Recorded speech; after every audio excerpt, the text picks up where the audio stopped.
High বন্ধুরা, সাই রাম। আজকে আমি বানাবো পটলের দোরমা। আমি নিয়েছি পটল, 8 পিস পটল। আপনারা একে ছাড়িয়ে এই দেখুন এরকম করে এখানে একটা দাগ, এখানে একটা দাগ, দু সাইডে 4টা করে দাগ কেটে নেবেন, যাতে মশলাগুলো এর মধ্যে ঢুকতে পারে। এই দেখুন, যাতে মশলাগুলো এর মধ্যে আরামসে ঢুকতে পারে। তো আমি মশলা নিয়ে নিয়েছি। যেটা লাগবে এটা হচ্ছে কাজু বাটা, এটা রাই বাটা, এটা সরষা বাটা, এটা আদা বাটা, এটা টমেটো। কারণ আমি আজকে ভেজ বানাবো, ভেজ পটলের দোরমা। ঠিক আছে, আমি পটলগুলোকে নুন হলুদ মাখিয়ে নেব। পটলগুলোতে আমি নুন আর হলুদ মাখিয়ে নিয়েছি। এবার আমি ওইগুলোকে ভেজে নেব। অ্যাকচুয়ালি আমি কড়াই আগে থেকে গ্যাসে বসিয়ে দিয়েছিলাম গরম করার জন্য, ওর মধ্যে তেলও দিয়ে দিয়েছি।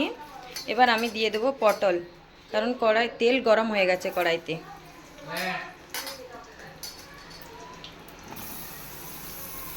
এবার বন্ধুরা আমি এটাকে ঢেকে দেবো। ঢাকা খুলে পটলগুলোকে আমি দেখে নেব।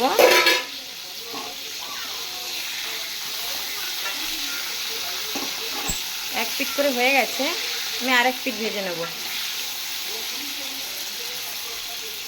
বন্ধুরা পটলগুলোকে আমি একটু হালকা করে ভাজবো, বেশি কড়া করে ভাজবো না, একটু লাল লাল একটু হালকা করে করে ভাজবো, কারণ এটা হয়ে গেছে অলরেডি। দেখুন একদিকে একটু লাল হয়েছে, এটা হয়ে গেছে। আমি এটাকে নামিয়ে নেব। এই কড়াইতে আমি দিয়ে দেবো, কারণ এতটা তেল বেঁচে গেছে। এই তেলটাতে আমি রান্না করে নেব। দেবো শুকনো লঙ্কা আর কালো জিরা।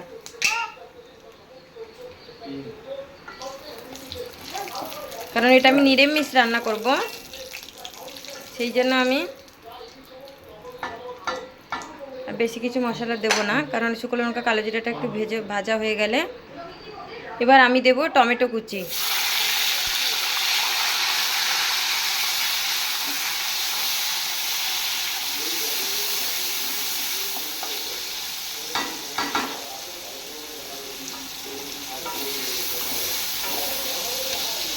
টমেটো কুচির মধ্যে দিয়ে দেবো একটু নুন।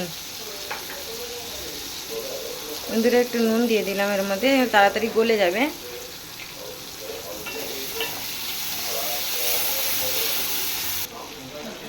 আমি একটু খুন্তিটা চেঞ্জ করে নিলাম, কারণ ওই কাঠের খুন্তি ওটা ননস্টিকে ভালো হয়, ওটা জমছে না আমাকে এই কড়াইতে।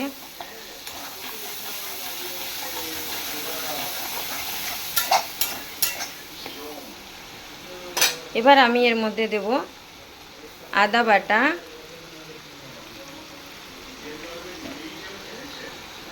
শুকনো লঙ্কা পাউডার, এটা আমার বাড়িতে পিষা লঙ্কা পাউডার, দেশ থেকে পিষিয়ে এনেছি। আর এটা হলুদ, কারণ আমি পটলে নুন হলুদ দিয়েছি অলরেডি, ওই জন্য একটু কম করে হলুদটা দিলাম।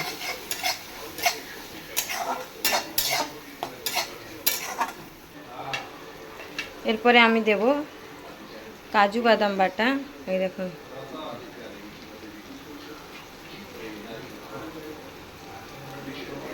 দেখে আমি ভালো করে লাল লাল করে মশলাটা রেডি করে নেব। এই দেখুন বন্ধুরা, তেল ছেড়ে দিয়েছে, নিচে মশলাটা লাগছে না। তো এরপরে আমি এতে দিয়ে দেব এই দেখুন সর্ষে বাটা।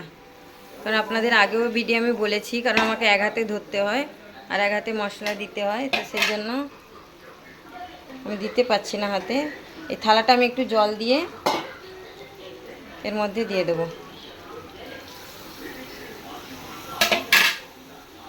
দেখুন বন্ধুরা, কালারটা কত সুন্দর এসছে, গন্ধটাও খুব সুন্দর উঠেছে। আপনারা একবার প্লিজ প্লিজ প্লিজ বানিয়ে খাবেন। অনেকে দেখছেন, সাবস্ক্রাইব করছেন না, প্লিজ আমাকে সাবস্ক্রাইব করুন, আমার পাশে থাকুন, কারণ আপনারা না হলে আমি এগোতে পারবো না। বন্ধুরা এর মধ্যে আরেকটা জিনিস আমি অ্যাড করব, দিয়ে দেবো একটু চিনি, কারণ নিরামিষ তরকারিতে একটু মিষ্টি না দিলে খেতে ভালো লাগে না, তো সেই জন্য আমি একটু চিনি দিয়ে দিলাম এর মধ্যে, আধা স্পুন চিনি, টেবিল স্পুন। এই দেখুন গ্রেভিটা কত সুন্দর হয়েছে, এই দেখুন।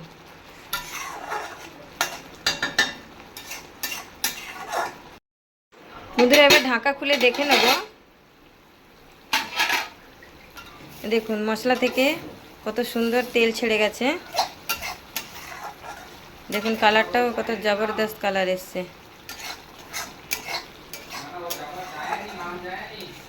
দেখুন এবার আমি এর মধ্যে দিয়ে দেব এই ভেজে রাখা পটল, দিয়ে দেবো এর মধ্যে ভেজে রাখা পটল। বন্ধুরা আমি দিয়ে দিয়েছি পটল। দেখুন এটা কত সুন্দর কালার এসছে। এটাতে আমি একটুক্ষণ ঢাকিয়ে রেখে দেব, 1 মিনিট ঢাকা দেব। এরপরে আমি একটু জল দেব। এবার আমি ঢাকা খুলে দেখে নেব। এই দেখুন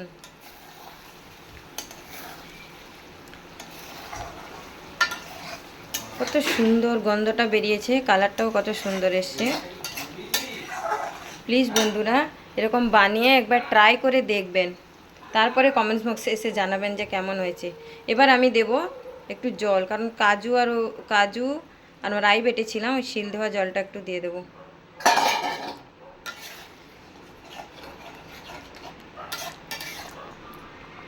আমি 1 মিনিটের জন্য এটা ঢাকা দিয়ে দেব। এবার আমি ঢাকা খুলে দেখব। ঝোলটা আমার ফুটে গেছে, একদম গ্রেভি গ্রেভি হয়ে গেছে।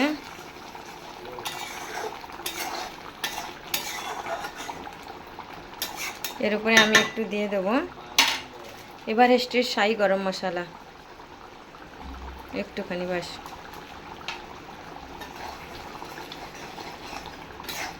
এরপর আমি আরও 1 মিনিট ঢাকা দিয়ে দেব।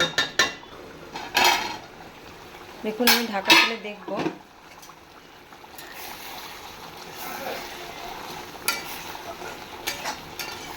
এটা অলরেডি হওয়া কমপ্লিট হয়ে গেছে পুরো। এই দেখুন পটলগুলো भी সেদ্ধ হয়ে গেছে সুন্দর। এর উপরে আমি একটু সরষের তেল ছড়িয়ে দেব। এই দেখুন বন্ধুরা একটুখানি সরষের তেল ছড়িয়ে দেব।